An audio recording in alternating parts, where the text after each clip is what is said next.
Hi guys, I am मोहित और मैंने देखी अक्षय कुमार की court room drama film Kesari 2। और आज की वीडियो में मैं केसरी 2 मूवी की पूरी स्टोरी को डिटेल में बिना किसी बकचोदी के एक्सप्लेन करने वाला हूं। तो इसी के साथ कहानी स्टार्ट करते हैं।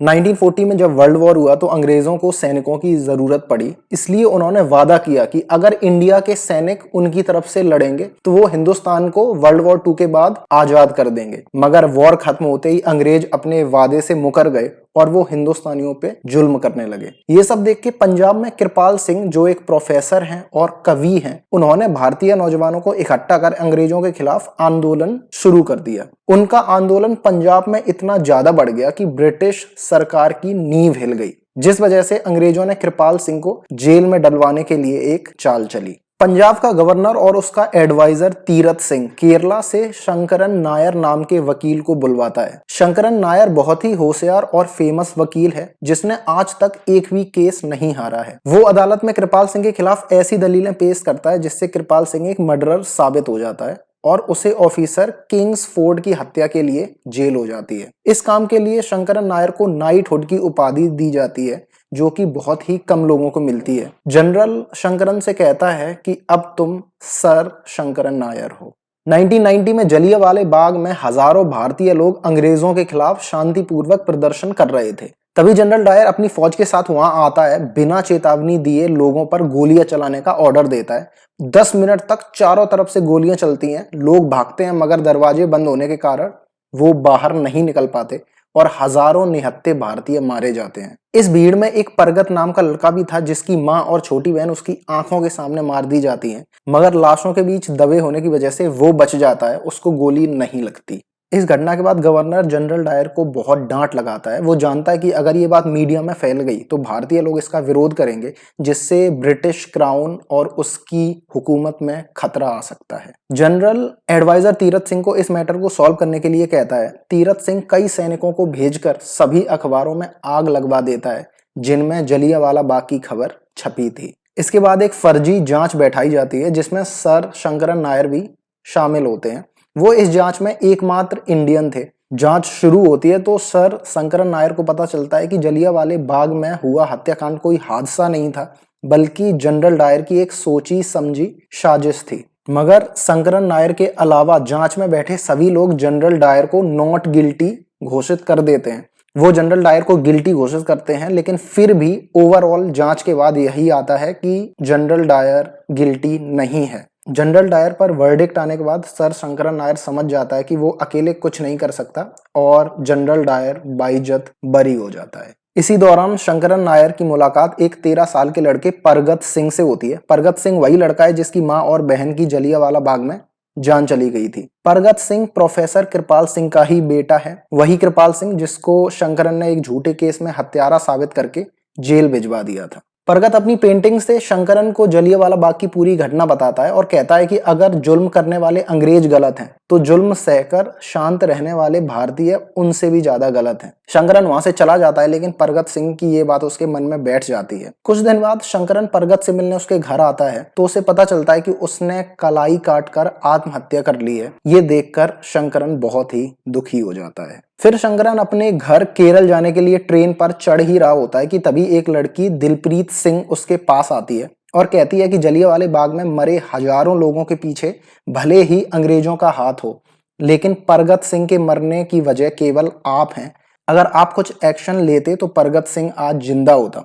वो कहती है कि मैं एक लॉयर हूं और आपके साथ मिलकर जनरल डायर के खिलाफ केस लड़ना चाहती हूँ। जलियांवाला बाग में आज भी खून के निशान हैं, वहां की दीवारें आज भी चीखती हैं। शंकरन जलियांवाला बाग जाता है और वहां जाने के बाद, वहां सब देखने के बाद वो फैसला करता है कि वो ये केस लड़ेगा। शंकरन और दिलप्रीत कुछ दिन तक इन्वेस्टिगेट करते हैं और फिर कोर्ट में जाकर जनरल डायर के खिलाफ केस दर्ज कर देते हैं। कोर्ट में शंकरन नायर कहता है कि जलियांवाला बाग में हुई हत्याएं किसी सेल्फ डिफेंस की वजह से नहीं, बल्कि जनरल डायर की सोची समझी साजिश की वजह से हुई थी। जबकि जनरल डायर का कहना था कि जलियांवाला बाग में मौजूद सारे लोग दंगाई थे, उनके हाथों में हथियार थे, जिसके चलते उनको ये एक्शन लेना पड़ा। इस पर शंकरन कहता है कि उन लाशों के नीचे कितने ऐसे हथियार मिले जिसे तुम्हें खतरा हो सकता था। जनरल डायर शांत हो जाता है, उसके पास इसका कोई जवाब नहीं होता। फिर जनरल डायर का वकील कहता है कि लोगों ने कर्फ्यू का पालन नहीं किया था इस वजह से ये घटना हुई। तहसीलदार करतार सिंह भी जनरल डायर की तरफ से झूठा बयान देता है। वो कहता है कि पुलिस स्टेशन के सामने से हजारों दंगाई लोग हथियार लेके निकले थे, जिस वजह से उसने जनरल डायर को खबर की। इस पर शंकरन नायर कहता है कि उस दिन जनरल डायर ने जानबूझकर झूठा अनाउंस करवाया था कि क्रांतिकारी कन्हैया लाल जलियांवाला बाग आने वाला है, जिस वजह से इतनी भीड़ वहां लगी थी। फिर शंकरन कहता है कि जनरल डायर ने 10 अप्रैल को गोरखा रेजिमेंट और बलूच रेजिमेंट के सैनिकों को बुलाया था, क्योंकि उसे पता था कि सिख रेजिमेंट के सैनिक अपने ही लोगों पर गोली नहीं चलाएंगे। इतनी दलीलों के बाद ये केस मजबूत हो जाता है और कोर्ट में एक्सेप्ट हो जाता है और कोर्ट इस केस के लिए आगे की तारीख दे देती है। अब जनरल डायर की मुसीबतें बढ़ जाती हैं और ओवरऑल ब्रिटिश सरकार की मुसीबतें बढ़ जाती हैं। तीरथ सिंह कहता है कि अब ये केस केवल एक ही आदमी लड़ सकता है, नेविल मैकिनली। वो एक बहुत ही चालाक वकील है। वो हाफ ब्रिटिश और हाफ इंडियन है और वो शंकरन का पुराना दोस्त था, लेकिन उसकी फिर दुश्मनी हो गई थी क्योंकि वायसराय काउंसिल में एक सीट मैकिनली को मिलने वाली थी, बट वो फाइनली फिर नायर को मिल गई थी। तीरथ मैकिनली के पास जाता है और उससे कहता है कि तुम्हें वायसराय काउंसिल में सीट इसलिए नहीं मिली क्योंकि शंकरन ही इसका कारण है। उसने मीडिया में ये बात फैला दी थी कि मैकिनली एक ब्रिटिशर है और एक ब्रिटिशर की नाजायज औलाद है। ये सुनते ही मैकिनली के मन में शंकरन के लिए नफरत और बढ़ जाती है और वो केस लड़ने को तैयार हो जाता है। वो केस लड़ने अदालत में आ जाता है और अपनी दलील पेश करता है कि 10 अप्रैल को डंडा फौज नाम का एक ग्रुप ने आंदोलन में बहुत ही ज्यादा आतंक मचा रखा था और इसी दौरान डंडा फौज का लीडर तनवीर सिंह एक कॉलेज टीचर मार्था को स्टोर रूम में ले जाता है और उसका रेप कर देता है, जिस वजह से उसको जेल में बंद कर दिया जाता है। और फिर 13 अप्रैल को डंडा फौज के लोग ही जलियांवाला बाग में इकट्ठे होते हैं, दंगा करते हैं। उनके हाथों में हथियार भी थे और इसी वजह से जनरल डायर को उस दिन मजबूरी में गोलियां चलानी पड़ी थी। अब ये केस जनरल डायर से शिफ्ट होकर उस रेपिस्ट के ऊपर आ जाता है। पब्लिक में खबर फैल जाती है कि शंकरन नायर एक रेपिस्ट को बचाने के लिए केस लड़ रहा है। जनता बौखला जाती है, सभी लोग प्रोटेस्ट करने लगते हैं और एक दिन शंकरन नायर अपनी कार से जा रहे होते हैं तो उनको पकड़ के उनके मुंह पर कालिख पोत देते हैं। ये सब होने के बावजूद भी शंकरन हार नहीं मानता और दिलप्रीत के साथ मिलकर इस केस में और भी इन्वेस्टिगेशन करता रहता है। फिर कोर्ट में दिलप्रीत सबूत के तौर पर एक किताब पेश करती है जिसपे लिखा होता है तनवीर लव्स मार्था, और वो कई ऐसी बातें कहती है जिससे ये साबित हो जाता है कि मार्था और डंडा फौज का लीडर तनवीर सिंह दोनों एक दूसरे को प्यार करते थे और रिलेशनशिप में थे। एक दिन जब वो दोनों स्टोर रूम में रोमांस कर रहे थे तो कॉलेज के प्रिंसिपल ने उन्हें देख लिया और बुरी तरह भड़क गया क्योंकि तनवीर एक इंडियन था और ये उसके कॉलेज के लिए बहुत ही खराब बात थी, क्योंकि एक टीचर एक स्टूडेंट से रिलेशनशिप नहीं कर सकती थी, जिससे उसके कॉलेज की इज्जत बहुत ही गिर जाती। इस वजह से प्रिंसिपल मार्था से कहता है कि तुम तनवीर पर झूठा रेप का आरोप लगा दो और उसको जेल में डलवा दो। इस डर से मार्था तनवीर पर झूठा बयान दे देती है, लेकिन अब ये कोर्ट के सामने साबित हो चुका है कि तनवीर इनोसेंट है। केस अब वापस तनवीर सिंह से हटकर जनरल डायर पर शिफ्ट हो जाता है। तनवीर के इनोसेंट साबित होने पर भी जनरल डायर को गिल्टी साबित नहीं कर सकते क्योंकि ये बहुत ही मुश्किल था और दोनों एक दूसरे से कनेक्टेड चीजें नहीं थी। इसलिए अदालत शंकरन नायर को ठोस सबूत पेश करने के लिए कहती है और अगली सुनवाई तक का समय देती है। अगली सुनवाई में शंकरन कटघरे में जनरल डायर को ही बुला लेता है। शंकरन बताता है कि जनरल डायर को स्कूल में भारतीय बच्चे हकला हकला कहकर बुली करते थे। जो बच्चे थे वो जनरली पंजाबी थे, जिस वजह से उसे बचपन से ही भारतीयों से नफरत हो गई थी। डायर का बाप भी भारतीय लोगों को पसंद नहीं करता था, जिस वजह से जनरल डायर के मन में भारतीयों के लिए नफरत बचपन से ही बढ़ती रही। शंकरन नायर बताता है कि जनरल डायर को एक बीमारी भी है जिस वजह से वो अपना गुस्सा कंट्रोल नहीं कर पाता। इसलिए जब 13 अप्रैल को जलियांवाले बाग में जब वो मासूमों को गोलियां मार रहा था तो वो अपने मन में उन्हीं बचपन के भारतीय बच्चों को गोलियां मार रहा था जो उसे हकला हकला कहकर चिढ़ाते थे।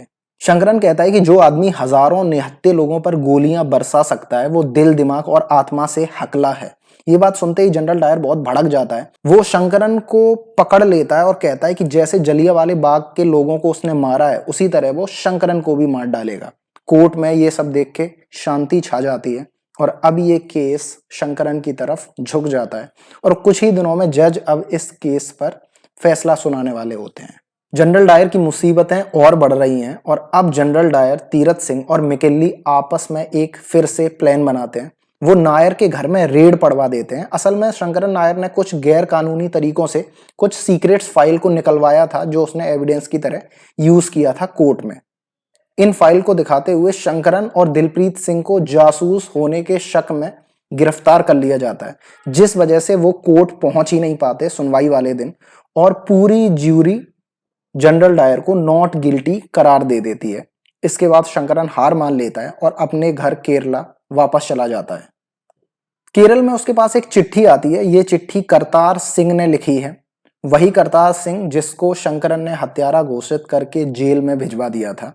करतार सिंह लिखता है कि मेरा बेटा परगत सिंह बहुत ही बहादुर था, वो कभी आत्महत्या नहीं कर सकता। कम से कम 3 लोग लगे होंगे उसकी कलाई काटने में और उसको मारने में। ये बात पढ़ते ही शंकरन रोने लगता है, उसे बहुत दुख पहुंचता है। इसके बाद शंकरन वापस अमृतसर चला आता है।